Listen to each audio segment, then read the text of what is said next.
ভাই দেখেন তো এই অ্যাড্রেসটা কোথায় কোথায়? আমি এগুলো জানি না, আমি আর এ ফোন ধরিয়ে বুঝলি। ও আরে কেডা ফোন দিলো?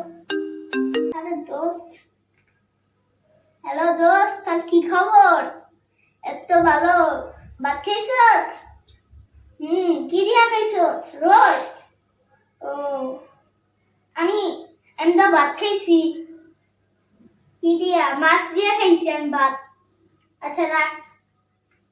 আপনি যে আমার ফোনটাও ধরেননি, আমার অ্যাড্রেসটাও বলেননি, তাহলে আপনি কোন ফোনটা চালান? আমি আইফোন 70 প্রো ম্যাক্স চালাই, যার ফোন তিন ক্যামেরা। ফকিন্নির ভাব কি, ছিঁড়া গেঞ্জি পরে বাটাম ফোন চালায়, আবার আইফোন 17 প্রো ম্যাক্সের ভাব লয়।